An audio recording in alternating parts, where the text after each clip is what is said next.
आप सभी को जय मसीह की स्ट्रॉन्ग टावर चैनल में आप सबों का स्वागत है। प्रियो, वचन में जाएं इससे पहले हम एक बात को समझें कि वचन में क्या लिखा है। बाइबल हमें क्या बताती है कि परमेश्वर का वादा अपने लोगों से क्या है।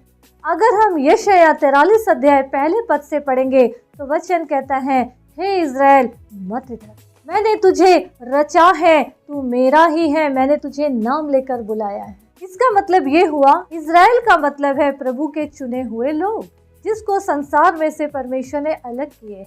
प्रियो, क्या उन लोगों में जिनको परमेश्वर ने चुने हैं हमारी गिनती है क्या? अगर नहीं है तो परमेश्वर के पास आइए, अपने संबंध को मजबूत बनाइए। वचन क्या कह रहा है कि मत डर। इसका मतलब ये हुआ कि जब परमेश्वर के साथ हम आगे बढ़ते हैं तो कोई ना कोई माहौल डर का बन जाता है और हम पीछे हट जाते हैं। आगे वचन कहता है, जब तू जल में होकर जाए, जब तू आग से होकर गुजरे तो ना जल तुझे डुबा सकेगी, ना आग की लौ तुझे जला सकेगी। जल संसार को दर्शाता है। जब हम संसार में चल रहे हैं तो कई ऐसी बातें हमें तोड़ सकती है, रोक सकती है, उलझा सकती है कि हम परमेश्वर से दूर हो जाएं। लेकिन वहां पर भी परमेश्वर का वादा है कि मैं तेरे संग हूँ, मत डर। तो जब प्रभु संग है तो हमें किस बात का डर है?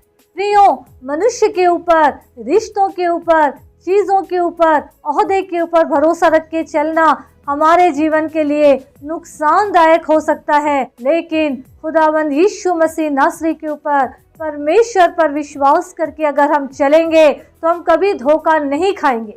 आगे वचन कहता है, जब तू आग में चले तो उसकी लौ तुझे नहीं जला सकेगी। इसका मतलब ये हुआ, जब हम संसार में चल रहे हैं तो शैतान की चालें हमें पूरी रीति से बर्बाद कर सकती है, नष्ट कर सकती है, लेकिन फिर भी परमेश्वर का वादा है कि मैं तेरे संग हूँ, मत डर। प्रभु कहते हैं, जब तक तू संसार में है, जब तक तू देह में है, तब तक मैं तेरे संग हूँ, और जब तू इस दुनिया से चले जाए, तेरी सांसों की गिनती खत्म हो जाए, तो भी मैं तुझे नहीं छोड़ूंगा। मैं तुझे उस अनंत काल के आग से, नरक की आग से भी बचा लूंगा। तो प्रियो, हमको ये समझना है कि परमेश्वर का वादा हमारे साथ है, हमें डरना नहीं है। ये देह है, इसमें कई तरह के रोग लगे हैं, बीमारियां लगी हैं। बीमारी आई है तो जाएगी भी, रात है तो एक दिन उजाला होगा भी, ये तो आशा है ना। तो जिस तरह परमेश्वर ने हमसे प्यार किया है, वादा किए हैं कि मत डर, मैं तेरे साथ हूँ, तो हमें भी प्रभु से प्रेम करना है, बताना है कि हाँ प्रभु, हम भी आपसे प्यार करते हैं, मैं भी आपसे प्यार करता हूँ, करती हूँ।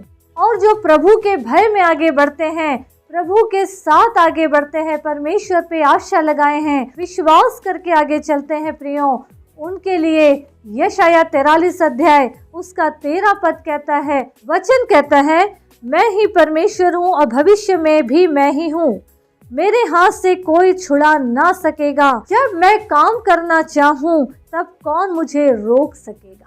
जब मैं काम करना चाहूँ तब मुझे कौन रोक सकेगा? प्रभु का धन्यवाद हो इस वचन के लिए। प्रियो, अपने जीवन को परमेश्वर पिता के हाथ में सौंप दे, क्योंकि वचन कहता है, अगर जब वो काम करना चाहे, जब वो छुड़ाना चाहे, जब वो अपनी महिमा को लेना चाहे, तो कौन रोक सकेगा?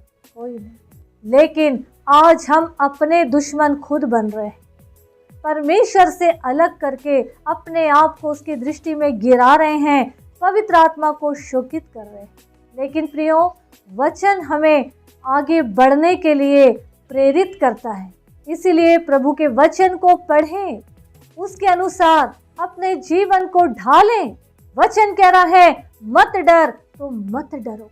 हर एक दिन के लिए वचन हमसे कह रहा है, मत डर, मत डर, मत डर। तो ना डरे, नहीं डरना है संसार की उतार चढ़ाव से, बीमारियों से, लाचारियों से, चाहे वो इंसान शैतान की ओर से परीक्षा हो, कुछ भी हो, डरना नहीं है, सिर्फ आगे बढ़ना है। हम प्रभु के नाम लेके आगे बढ़ते जाइए। अगर हम रुक गए तो फिर रुक गए। कई ऐसी बातें जीवन में है, आती है कि हमें रोक दें, प्रभु के रास्ते से अलग कर दें, लेकिन हमें हटना नहीं है प्रिय। हर दिन स्ट्रगल है, हर दिन क्रूस को उठाना है, और क्रूस को उठाने का मतलब अपने परिवार से, अपने लोगों से ही हमें टॉर्चर मिलेगा। अपने आप को ही हम तोड़ेंगे, हमारे लोग हमें तोड़ेंगे, लेकिन परमेश्वर का वादा अनुसार अगर हम उसके साथ आगे बढ़ते जाएंगे तो कोई ताकत दुनिया की ऐसी नहीं है जो हमें मसीह के प्रेम से अलग कर सकती है। इसीलिए प्रियो, प्रभु के साथ आगे बढ़े, प्रभु की महिमा के योग्य फल लाएं, ताकि ये जीवन और ये जीवन से कई लोग बचें और प्रभु की महिमा के योग्य बने। प्रभु यीशु मसीह इन वचनों के माध्यम से हम सभी को बहुतायत की आशीष दे। आमीन आमीन।